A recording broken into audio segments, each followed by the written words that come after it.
So let's quickly review what we discussed last class. So in this chapter, what we are trying to do, we are going to study a aggregate supply and aggregate demand model, right? So hopefully we can understand what determines the GDP and what determines the price level. But remember, so the price level we talk about is aggregate price, right? So let's just use this part to kind of summarize. So far, we have studied a demand curve. So demand curve looks like here, right? So if this price, remember this aggregate price. This is a Q, or actually we use Y, right? So this is aggregate demand. Okay. So make sure you understand why first what this means. So what is P and what is Y?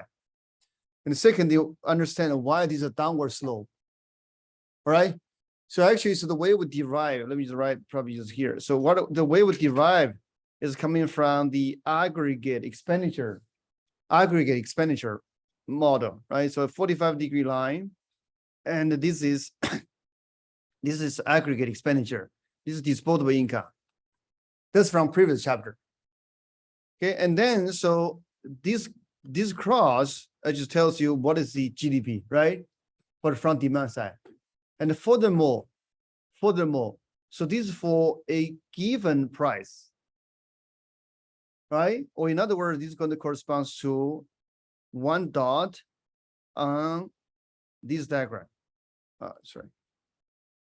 One dot on this diagram. Eraser, let you read this part.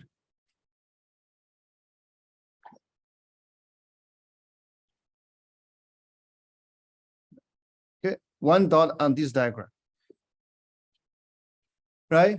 Now we look at a different price. So if the price goes down, what happens? Now this line is going to move up. Make sure you understand why this line move up. Right? So this line move up is going to cross 45-degree line at a different Y. So this is Y1, this is Y2, this is Y1, and this is Y2.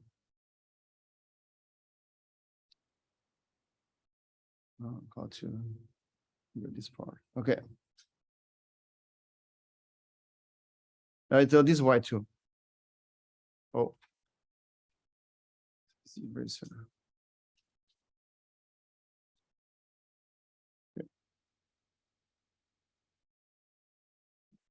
What's wrong with this?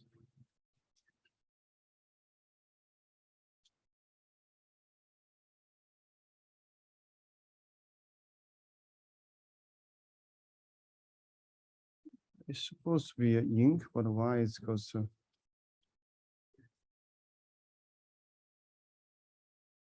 Okay.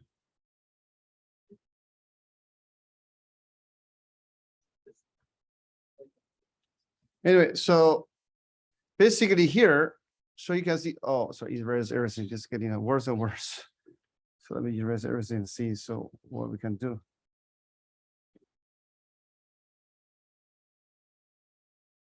Oh, no, okay. So basically what I was trying to explain to you is that, so this curve largely coming from the aggregate expenditure line we studied in previous lecture. And then, so you're going to give in this, you're going to see this negative relationship, higher price, lower demand due to the wealth effect and interest effect, right? And furthermore, so you need to understand what caused the curve to shift. If this curve shifts to the left, what this means, and what caused that. If the curve shifts to the right, what that means, and what caused that. Right? And then after that, we also studied aggregate supply. So Y and P, aggregate supply. Now, you need to understand what caused this curve's upward slope. Or in other words, why higher price leads to higher aggregate supply. The answer is sticky wage, right? So remember the example I give to you. Okay, so usually you have a job and the job have a fixed wage. In the short term, the price rise, but the nominal wage doesn't change. So that means more profit to your employer. And then so your employer is going to have higher incentive or more incentive, so have incentive to hire more workers, brings more supply and profit, right? So that's why in the short run is upward slope. Okay, so that's where we are. That's from last class. Okay. Now, here in these slides, so we're going to study what can cause this line to shift, either shift to the left or shift to the right. Okay, so there are following factors can cause a shift. Number one, commodity price. What is considered as commodity? Like say we give them a grain price, right? So if you pay attention to the news, okay, so the Russia withdraw from these Ukraine grain export deals. So essentially that's going to cut that's going to reduce the grain supply in the international market. So that means the grain price is going to increase. So what does that mean to say, for example, corn agra, if the grain price goes up? What do you think? Is the question clear? So the grain price, how would that matter to corn agra? Or do you think it doesn't matter? So corn agra is what kind of company is that? Is it, huh? They like farm. Yeah, farm, and they also just produce lots of processed food, right? So grain is considered the main ingredient, no? So if the grain price increase, what happened to their supply? It's probably going to reduce, right? Because it's more expensive. On the other hand, so if gas price increase because of oil, because of the invasion of the Russian invasion of Ukraine, okay, and then so there are many companies going to be affected because oil is considered as the blood of modern economy, right? So this is commodity price. So the change or fluctuation in commodity price is going to cause the aggregate supply to shift. Nominal wage. So if nominal wage change, that also is going to change the aggregate supply. Okay, but please please make sure I understand the difference, right? So in the previous slides, we say nominal wage doesn't change. Now here we will say, okay, if over time the nominal wage change. So this is slightly different things, right? So if nominal wage change, so that's also is going to have impact on aggregate supply. Why? Because nominal wage is part of the cost for production. If nominal wage rise, and then certainly, so the supply is going to decline. On the other hand, if nominal wage decline, then the aggregate supply will increase, right? Next one, productivity. So what is considered as productivity? So essentially is how efficient we can produce, okay? If the productivity rise, so if we can produce or if we can operate more efficiently, then usually, so that's going to increase aggregate supply, right? Because it's cheaper or more efficient. Okay.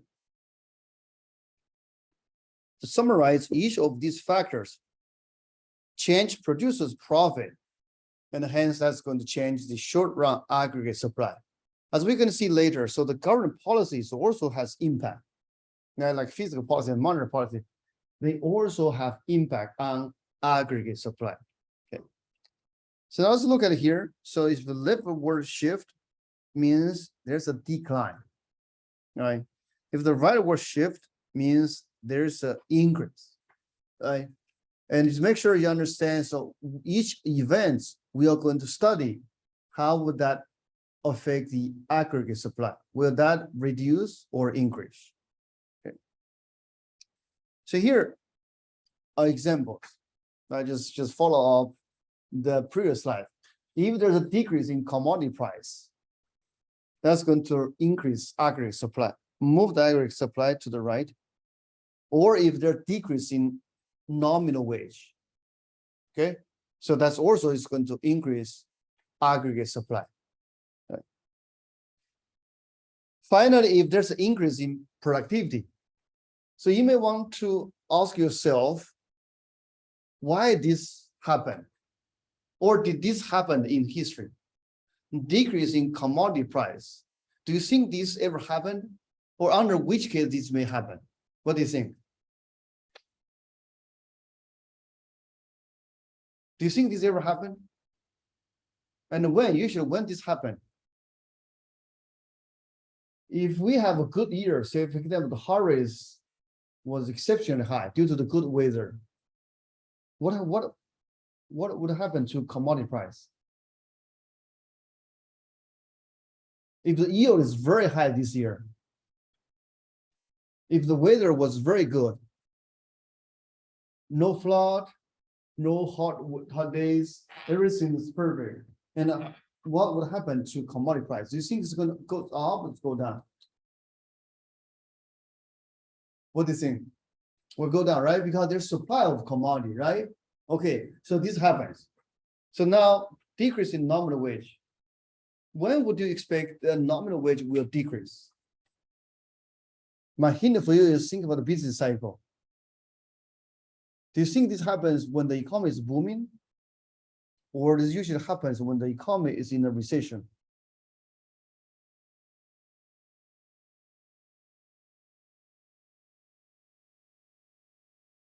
Yes. So if when the economy is booming, why would the nominal wage decrease? Can you tell me? If the economy is booming, meaning what? There are plenty of jobs. Everyone wants to hire a worker. Do you think the nominal wage is going to increase or decrease? It's probably going to fall. In the if we are in a booming economy, then probably almost for sure, so the wage will goes up because everyone was trying to hire, right? So actually, but thanks for your try. So this is good, very close. But actually, so during recession, the nominal wage will fall. Why? Because there's so many people lose their job, and the people willing to work for not lower wage, and then consequently, the nominal wage will fall, right? So keep those in mind, and then later you're going to see how our economy is going to adjust when the economy was hit, after the economy was hit by certain shocks, right? And then lastly, so when do you think there's an increase in productivity? Or did that happen? Or do you notice this happen? Historically, an example. So we talked about that before, right? If you look at a long way back in history, the introduction of electricity, right? So that increased productivity. And more recently, the internet, that increased productivity, right? Okay, so those are examples. Okay. So conversely, we may have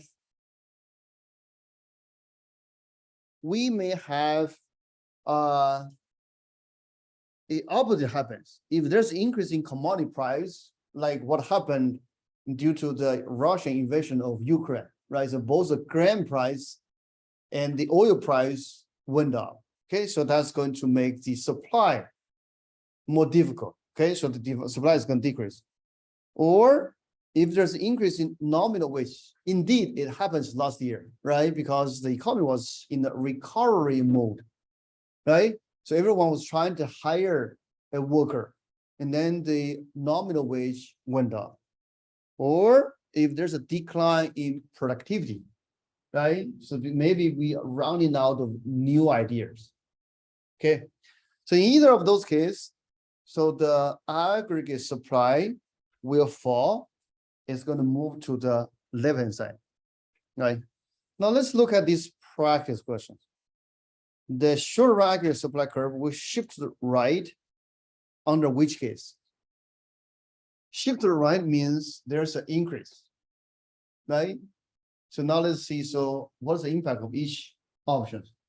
When input costs rise, will that increase supply or decrease supply?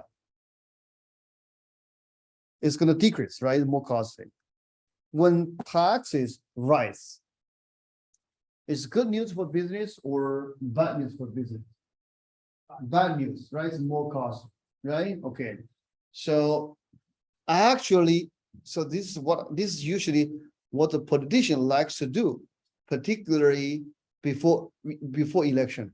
So they want to get more vote, and the easy way and cheap way to do it is just reduce the tax. But is that a necessarily good thing? We reduce tax? Probably not, depending on the economic situation. Sometimes it may not be a good idea to reduce tax, right? Because we need to think about long-term consequence for our economy, right? Next one, when interest rate rise, what does that mean? I guess right now is a good time to think about, right? So today, actually, so the Fed announced another 75 basis point increase in interest rate. What would you expect? What would you expect? What's going to happen in the housing market?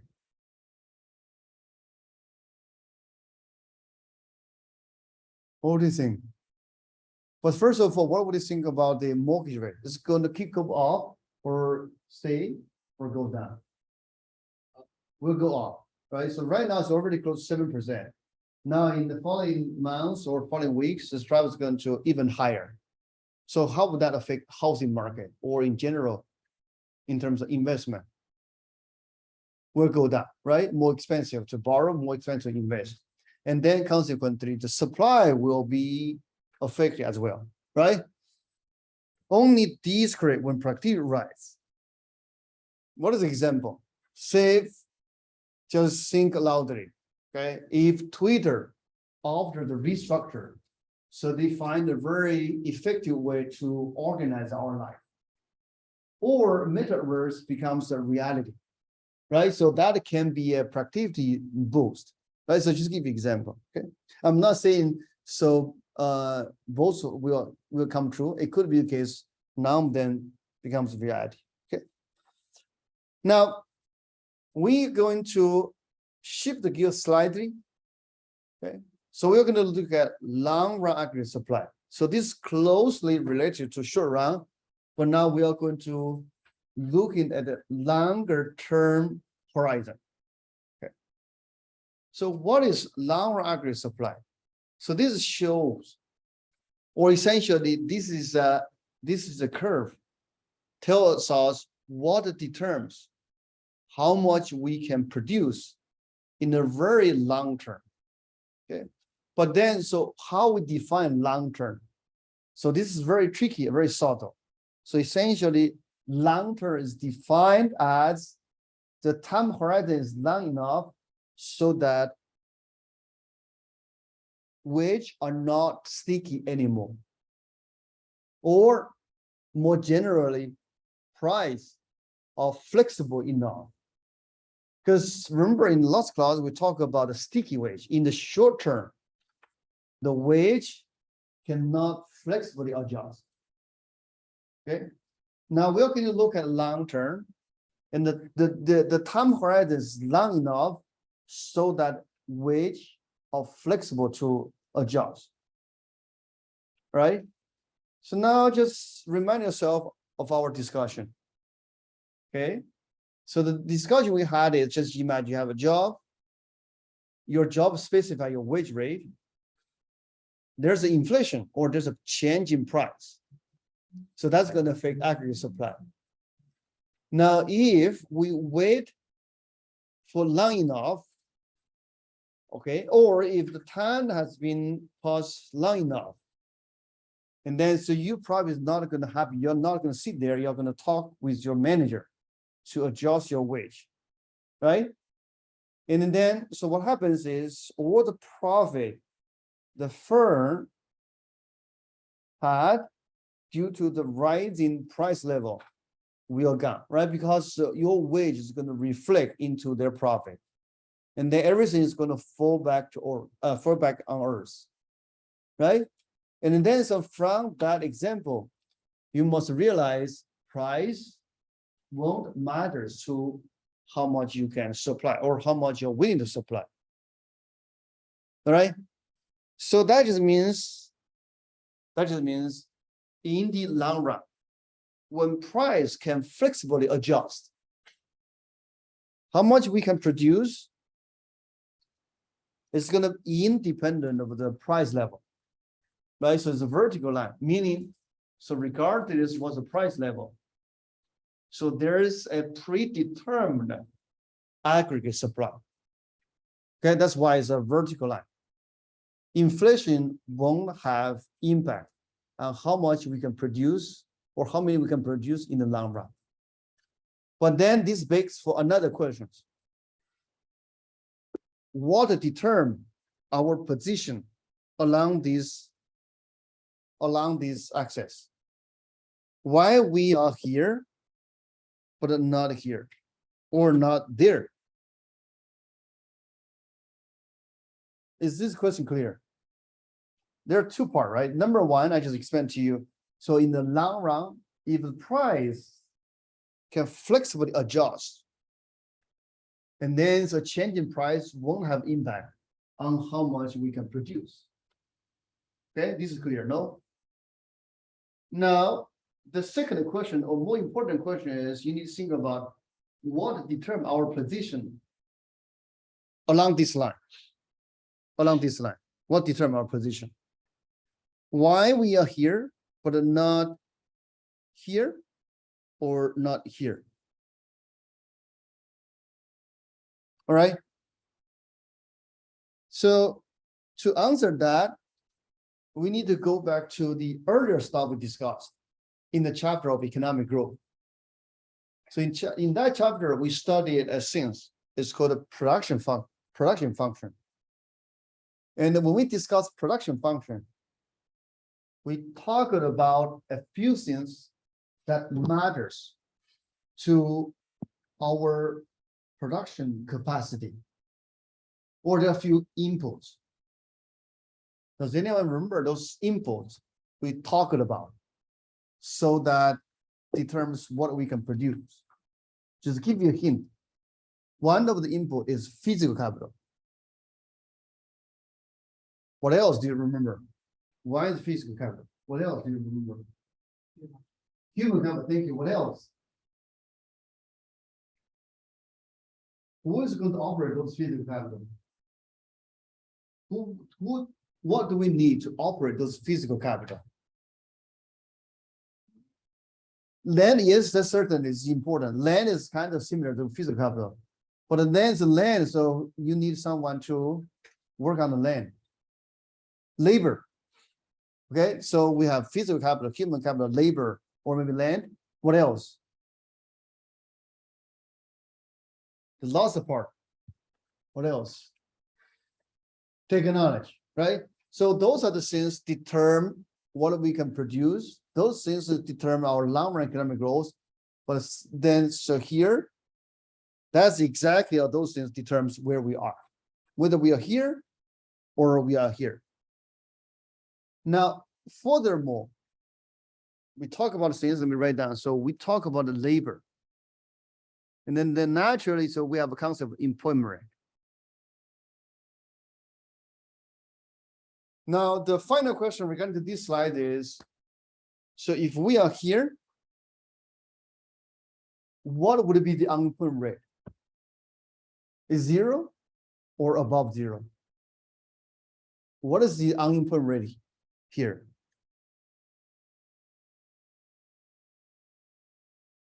The question is 0 or above 0? If it is above 0, what rate is that? What is your guess? I was gonna say above. Above, that's correct answer. That's a good guess. But if it's above, then the what rate is that? What do we call? There's a name for that. I mentioned that earlier. If you don't remember, that's fine. So it's called natural rate of unemployment. All right, so essentially that's kind of the potential. All right. Okay, so summarize. Let me write down. Long-run aggregate supply is independent of price. This is number one. Okay, number two, so long-run aggregate supply is going to be determined by physical capital you have, human capital you have, labor you have, or maybe land you have, technology. Okay, so K stands for physical capital. H stands for human capital.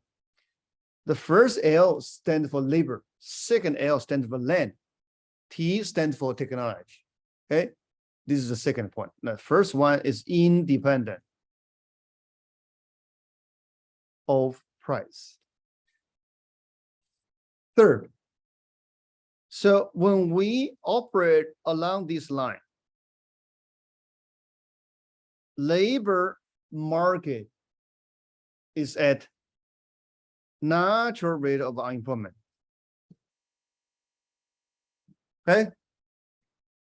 Usually it's just above zero, or over the long term, it's probably a number between 3.5 and 4.5, something around 4%. Okay, so it's natural rate of unemployment. All right. So this is about long run aggregate supply, right? By the way, so there are a few things we need to mention. Potential output is the level of real GDP we are going to produce in the long run. Okay, what determines long run? It just says you have enough time for the economy to reflect or to adjust. Okay, and usually that just means more than 6 months or more than a year. Okay, so you have enough time to to adjust. All right, so if we look at the US economy, look at actual data. So this is what it looks like. So this line is actual aggregate output. And this line, this is like a brownish line, is our potential output. Okay, this is our potential output. All right. And then there's a difference. So overall, in the very long term, so this should track with each other, or the actual aggregate output roughly equal to potential output. But there are fluctuations, as we're going to see later. So this fluctuation actually reflects the business cycle. All right. So sometimes you above, sometimes you below. You above usually you're in an expansion. You below usually the recession. Right. So now we are going to see how the economy is going to respond. Okay. So when I say respond, it means how the economy is going to respond to a shock. Okay? But then you may wonder why we want to study that. So maybe just go back here. So trying to understand the question, what caused the fluctuation? Okay, so we need to understand, so what caused the economic fluctuation and how our economy is going to respond. And then finally, we can come up with some appropriate policy response to dealing with this fluctuation, right? But the way we proceed is goes as follows. So first, just imagine, so we are at the aftermath of shock, okay? And then so we are going to like backward engineer, okay? Let's just stay with me. Just follow my instruction, okay? Let's just go this slowly. Just imagine for some reason, but certainly I'm going to explain to you why we are here. Just imagine our economy, when we wake up, our economy is at point A. Okay. Now we are in point A. So what happened at point A? So at point A, we produce YY. But our potential GDP is YP. First of all, what does this mean to labor market?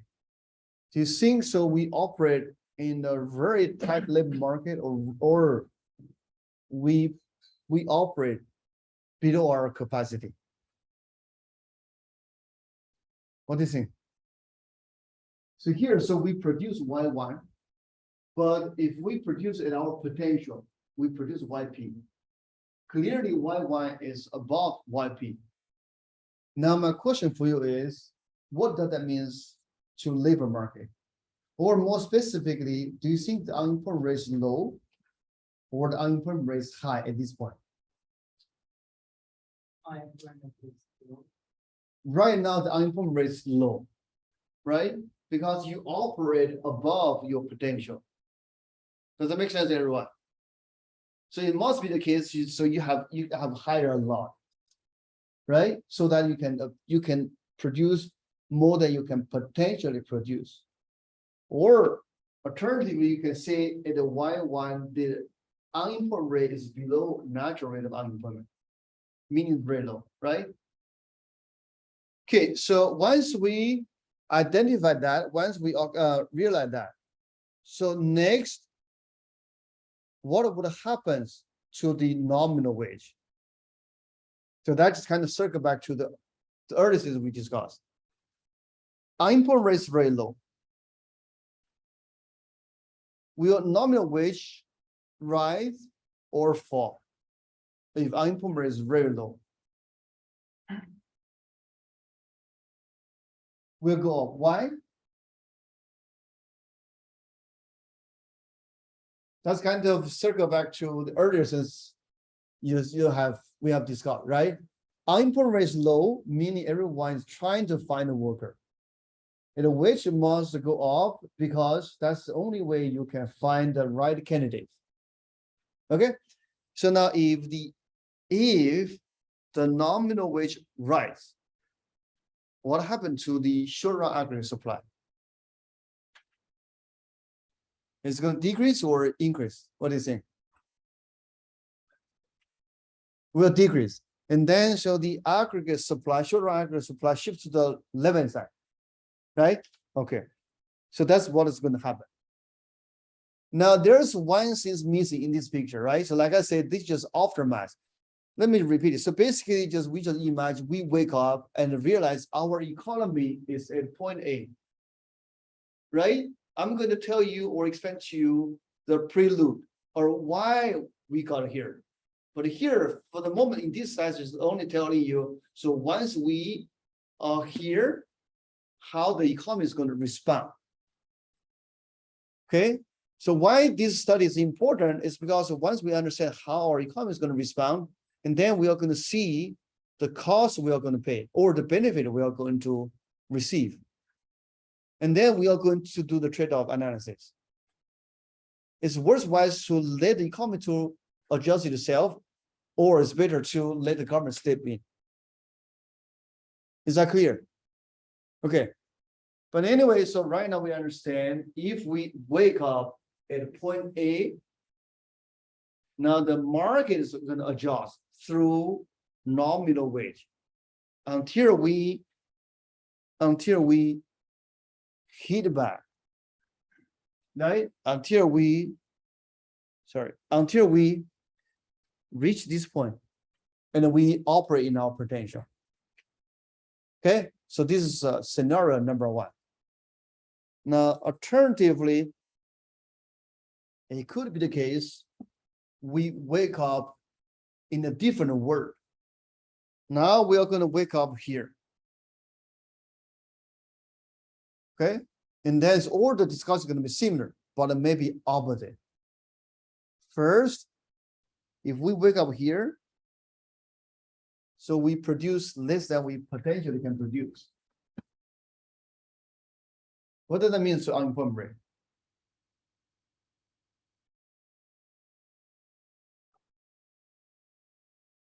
At this point, what does that mean to unemployment rate? It's very high or very low? It's very high. Very good. Thank you. Very high. And then, so how the labor market is going to respond? Wage is going to fall, right? If wage is going to fall, how the aggregate supply is going to respond? Aggregate supply is going to increase, right? So you can see naturally this is going to some adjustment.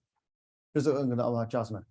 And this adjustment is going to push this aggregate supply to here until we reach this point. Right? Okay, so you can see, so there's a natural, this is a natural response. But again, so there are two questions there are two questions remains we need to understand. First, why or what push us to this point when we wake up? When I say this point, I mean it's here, right? So these are questions remain. Number two.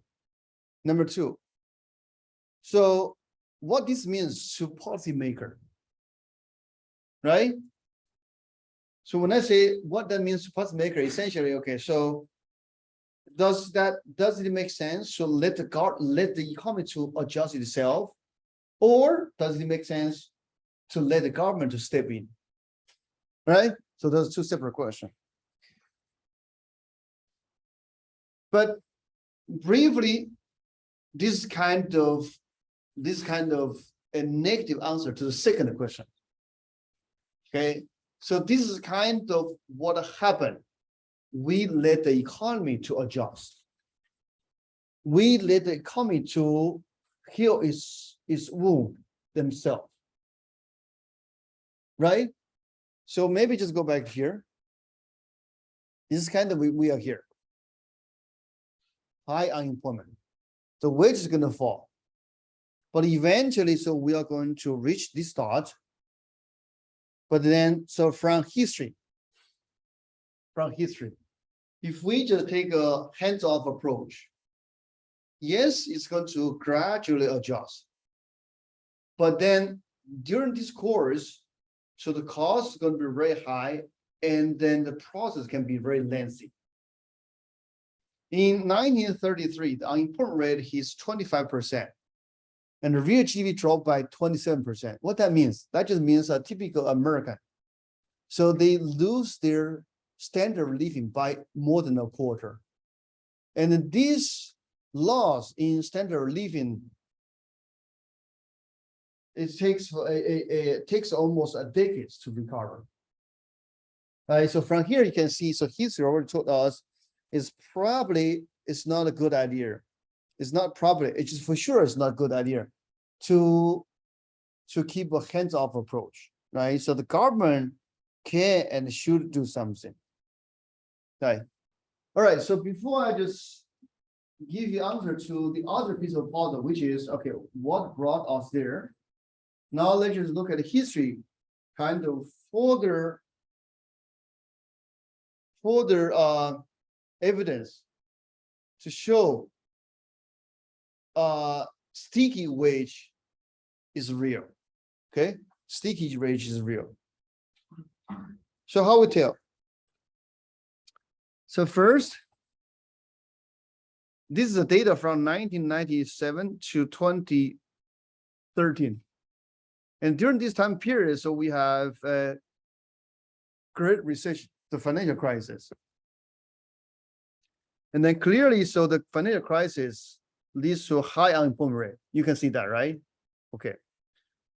Now, what do we plot here? On the top, this is a percentage of workers receiving the same wage for 1 year.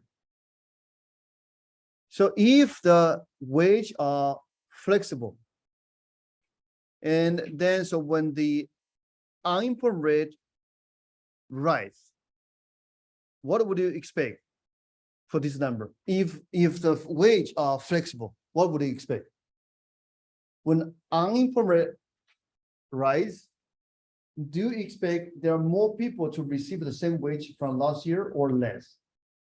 Just for the moment, just ignore this actual data. Just think about theoretically.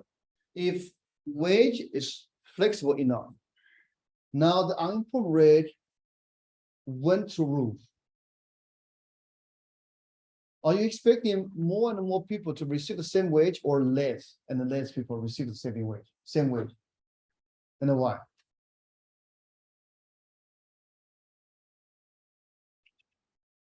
Anyone? Yes. Less because firms are trying to hire. The answer is correct. You're going to expect less, but the reason is slightly different. So the firm is not trying to hire. The firm is trying to cut their costs. But in any case, okay, so yes, it's going to fall. right? Because in a recession, unemployment will be very high. Unemployment very high just actually is the symptom. The firm is laying off, and the worker has hard time to find a job, and actually, so the firm can reduce wage. If wage is flexible. But then, so the data told us opposite, right? Instead of falling in terms of the fraction of people receiving same wage, and actually there are more people receiving the same wage. That just means that's a strong indicator. Wage cannot flexibly adjust. Right? So this is another piece of evidence telling you wage indeed is sticky. Right? Because in last class, when we introduced this concept, we only have anecdotal evidence because I asked one of the students, right? So, and the other one, right? But now here we just look at the broader economy. So this other more rigorous evidence shows in reality, wage is indeed sticky, right? Right, so finally, so we are ready to introduce the aggregate demand, aggregate supply model. And this model is going to help us to understand the fluctuation. Okay, so fluctuation of our economy. So in terms of output and the price. Okay, so that's what we're going to achieve to the end. So this is overview of this aggregate demand, aggregate supply. This looks pretty much like what we see in microeconomics. But now you need to keep in mind, so how we end up with this diagram is different. Aggregate demand, why is downward slope? Because of wealth and the interest rate effect. Why the aggregate supply is upward slope is because sticky wage, right? It looks identical, but the reason or the mechanism behind the diagram is slightly different. Keep in mind, okay? First of all, this is our equilibrium, right? Well, this is short run equilibrium. So in the middle. Okay. So this is called short run macroeconomic equilibrium. You may want to keep in mind. So at this level of YE, it may not necessarily equal to YP, which is potential GDP. Okay, we will bring that into the discussion later. For now, let's say, okay, so this is what we observe in the short run. There's a balance, right? And then similarly, so there's a price. It's called short run equilibrium price. Right? Not just imagine, there are possible shocks to our economy. Now, before I show you one by one, let's list them. What are the possible shocks you can think about? What are the possible shocks? Just give you a hint. First, think about supply versus demand. And then in terms of supply or demand, what kind of shock can we expect? So victim demand, what kind of shock we can expect? So they're either positive or negative, or good or bad, right? And similarly for supply, they're either positive or negative. That means in the total, we have at least 4 different shocks, but certainly maybe there's like a combination. But if you just look at one shock at a time, there are 4 possible shocks to our economy, right? So now let's just go one by one to see how would those shocks affect our economy. And the next step is going to be, okay, so how the economy is going to respond to each of those shocks. And then that next step is, okay, so does that make sense for the government to step in? If so, how the government should respond? All right, so this is a serious question to answer. Okay. All right, so let's start with the first possible shocks. negative demand shock. Can anyone tell me, so which curve is going to affect it? And how the economy is going to change? Yes, Will the aggregate demand line shift to the left? aggregate demand line shift to left. Thank you. Okay, shift to left. Meaning after the negative demand shock, what happens? Both price and quantity will fall. Right? Indeed, so in early 2020, there's a short period of time, maybe like a month or two. So we had that scenario, right? So because of the COVID-19, so either voluntarily or involuntarily, you should stay at home, right? And you cannot go out to consume or to spend. So that was a perfect example of a negative demand shock. And in a short period of time, the price indeed falls and the supply falls at the same time. Right, okay. So this is the first possible shock, okay? Now, we go to the other one. If there's a positive demand shock, what will happen? The opposite is going to happen, right? Okay, so the demand curve will shift to the right. You can see the price will increase and the aggregate supply will increase. As a matter of fact, so after the beginning of the COVID-19, and then so there's like a demand, aggregate positive demand, right? And after the first few months, and the people start to spend. But certainly part of that shock coming from the government action, right? So we will come back to that later. But anyway, so after a positive demand shock, so you can see both price and GDP will rise. Now we go to other side of the market. If we look at supply, first, if there's a positive supply shock, okay, what would happen?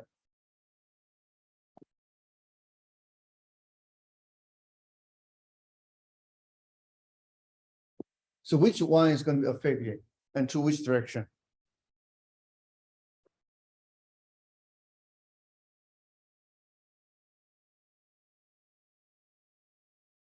Anyone, what do you think?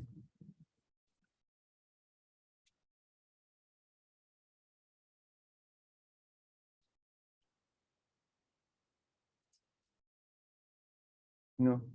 So if it's a positive supply shock, and then the supply curve, this one, is going to affect it, right? And shift to which direction? To the right, okay? Shift to the right, and then so you can see, so the price is going to fall, and output is going to increase, right? And usually, so this comes with specific example, there's a good harvest, and then the commodity price fall, or maybe there's a new technology, increase our productivity, right? So finally, so we look at last possible individual shock, which is a negative supply shock, right? And then the aggregate supply will shift to the left, price will rise, and supply will fall. So the Russian invasion of Ukraine creates a perfect example of negative supply shock. The oil price went up, and the grain price went up, right? And why? It's because Russia and Ukraine, so this collectively, they consist more than 10% of the worldwide oil export or oil production and the grain export. So they are very important players in these two commodities. Well, these two are very important commodities, right? Okay, so to summarize, So there are, let me just try to find this empty space to summarize what we discussed. So there are 4 possible shocks. Let me see. Let's use this part. Okay. There are 4 possible shocks. They have different impact on the P and the Q. Right. You have a demand shock.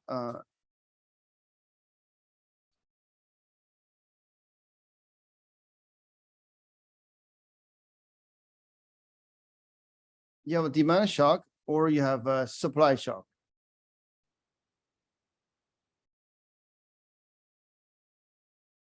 Unfortunately, it doesn't work. Let me start again. So we have demand, you have a supply, positive, negative, positive, negative. And they have impact on P and a Y. Let's go one by one. If it is a positive demand shock, what would the impact on P and a Y?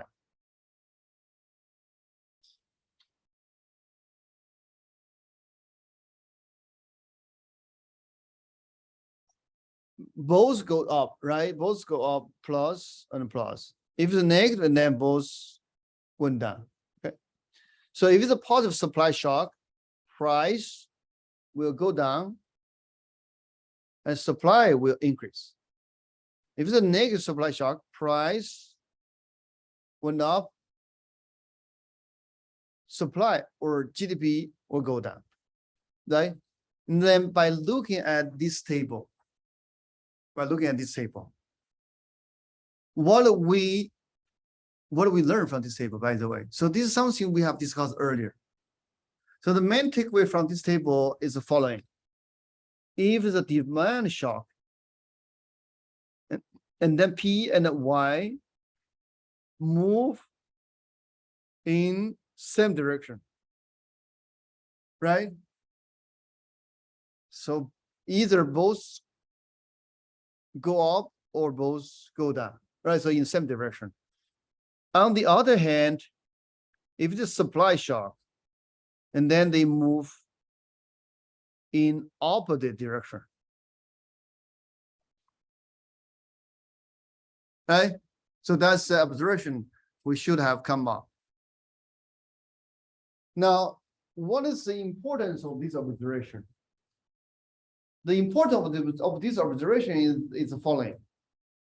We can look at historical data to see when there is a fluctuation in output or GDP and the price, how they behave.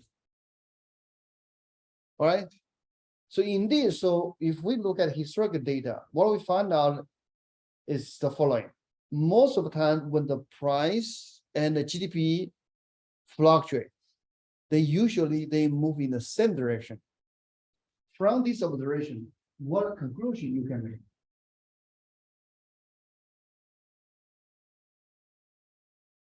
Let me say it again. So we examine the historical data of US economy. And when we find out, so whenever there's a fluctuation, the total GDP or real GDP and the aggregate price, they move in the same direction. Meaning, so if the total GDP, real GDP increase, price went up, vice versa. Now, from this examination of the historical data, what statement you can make? Or give you a hint. Do you think our economic trouble are usually caused by demand shock or supply shock? Demand shock, right? So, however, I must warn you. So this conclusion, this statement comes from a big assumption, which is, so the theory we discussed is correct. But is this absolutely correct? I'm not sure. So if you go to more advanced class, they are going to give you a slightly different view. Okay, just keep that in mind. But for now, we must say, or we must assume, so this is the right theory. Okay, so if the theory is correct, and by looking at the data, and then so one conclusion we can make is, so for our economy, most of the fluctuation or most of the trouble was caused by demand shock. Okay, this is something you need to keep in mind. Okay, But that means we don't need to worry about supply shock? No. And even worse, actually, if we receiving a negative, if we are receiving a negative supply shock, this can be very nasty. Okay. Indeed, so we have a special name. Let's go to here. We have a special name for a negative demand shock or for the consequence of negative demand shock. Okay. So after our economy is hit by a negative demand shock, maybe we can go back here slightly. Okay. So this goes to this row, right? Okay, if we are in this row, actually we are going to hit by double whammy. So you're going to see inflation, price rise. This is not something pleasant, right? Does anyone like inflation? No, no one likes inflation, right? Not only we hit by inflation, and we are also going to hit by a recession. Does anyone like recession? No, you're going to lose a job, you're going to lose your income, right? So you lose a job, not only you lose a job, you have to pay higher price. All right, so this is particularly bad. Okay? And the economy has a name for that. It's called a stagnation, a stagflation. Actually, so this term was coined during 1973. So what happened in 1973? So 1973, so we are experiencing something very similar to 1973. The only difference is probably, okay, so we have better economic theory, and then we have better policy making. Hopefully we can get out of this mess quicker. Okay, that's the only difference. Other than that, so we are in a very similar situation. In 1973, so the price of oil went through a roof. And now so we have the same issue. And right now so we have inflation. And back in 1993, so the inflation was double digit. We are very close. Right? Okay. So the economists coined the term stagflation, coming from stagnant, meaning we are in a recession, plus inflation. Right? The only difference is, okay, back in 1973, okay, so the Fed, they don't know what to do. And even worse, they are kind of back and forth between raising interest rate and cutting interest rate. All right, as we're going to see later in the later chapter, you're going to see, so this is going to make things worse. But today, so we have a Fed was very disciplined and it was very resolute. Like say, for example, this year, they already raised the interest rate 4 times with very high, with big jump. Okay, so hopefully, so history is going to tell us what they did is correct. Okay. Anyway, so back to here. The summary that the main message I'm trying to deliver is the following. From our theory and from historical data, most of the trouble was caused by demand shock. This is number 1. Number 2, but that doesn't mean we don't need to worry about supply shock. Indeed, when we in the supply shock, particular negative supply shock, so we are going to enter a very bad situation. And even worse, it's very difficult to get out from this mess. If this is like a supply, if this is a demand-driven problem, we have lots of tools to get out. But if we in a stagflation or we are in a situation caused by negative supply shock, it's very difficult to get out. All right. So this is the main message I'm trying to deliver. But regardless of what, so in the rest of this class, we are going to focus on demand shock. All right. Again, doesn't mean so supply shock is not important, right? Just due to the scope of this class, due to the time frame constraint, so we are going to focus on demand shock, right?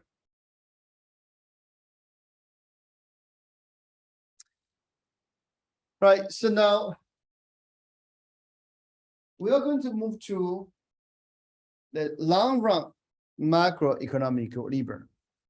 And the end goal of this discussion in this part is to understand what causes recession, how the economy is going to respond, and then what the government can do. So those are three close related questions. Remember what we have discussed so far is, so first we look at if we are in a particular situation, either a recession or a boom, how the economy is going to respond, right? And then secondly, we discuss, okay, so what kind of shock the economies can receive. And after each shock, how the price and the GDP is going to respond. That's what we discussed so far. Now we are kind of bring everything together. We are going to have an equilibrium model to see first how the shock is going to change the balance. And second is how the economy is going to respond. And the third, that's going to lead to a natural discussion. So what's the role the government can play, right? So let's start with long-run equilibrium. So long-run macro equilibrium is that the short-run macro equilibrium is on the long-run aggregate supply curve. More specifically, it means, so what we produce, by the way, so you have supply and supply, sorry, you have supply and the demand in the short run. They cross each other. We have a price and we have real GDP, right? But what is long run equilibrium? Long run equilibrium is such that, so the cross of these two curves is exactly equal to what you potentially can produce. To help you understand, let me draw two different curves. Okay, let me draw two different curves. Or two different cases. Case number one. Case number two.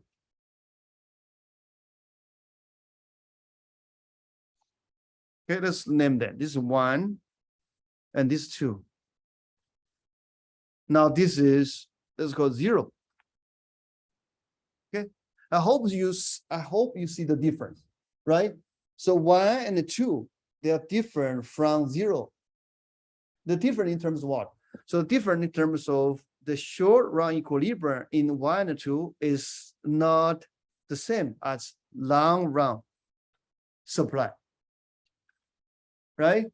And furthermore, you probably should realize in case number 1, you produce less than you can potentially produce. On case number 2, you produce more than you can potentially produce, right? And indeed, actually, in case 1, usually we say we are in a recession.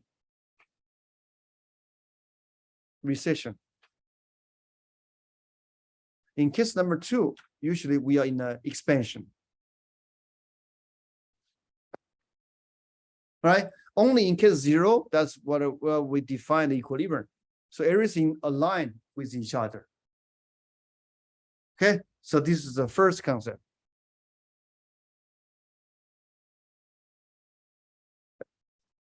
Now we are going to rely on that equilibrium concept to study what would happen if the economy was hit by certain type of shock. Remember, there are 4 types of shocks, right? There are 2 sides and 2 possibilities. So 2 times 2 equal to 4. All right, so now let's see.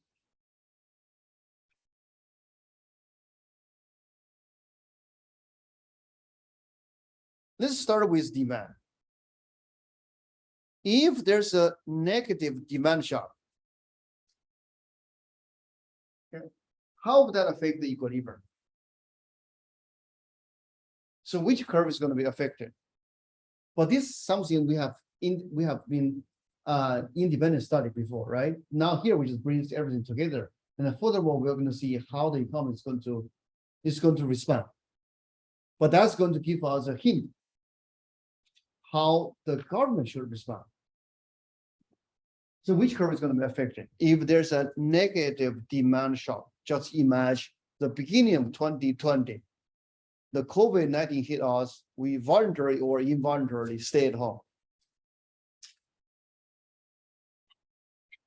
the demand will shift to the left. Right? So now the demand shift to the left. Now immediately you're going to see the fall in price and fall in real GDP. Okay, and your GDP is below your potential, and we call this is a what do we call? This is a recessionary gap. Okay, so before I show you how the economy is going to respond, let's just look at the opposite of the story. If instead of a negative demand shock, there's a positive demand shock. Okay, it could be the case people are very optimistic about the future. They was hoping so the midterm election brings a better policy making. Just give example. So now the opposite is going to happen. The aggregate supply is going to shift to the right. Now you're going to see the price and the output is going to increase. Okay, indeed, this is an expansion, but usually we call this is an inflationary gap. I mean, it's the difference between what we actually produce versus what we can potentially produce. Right? So there's a gap, and we call this gap an inflationary gap. Okay, so now before I move to the next discussion, let's go back to here. So when we in a recessionary gap, what happened in labor market? What do you think in terms of unemployment rate and in terms of nominal wage?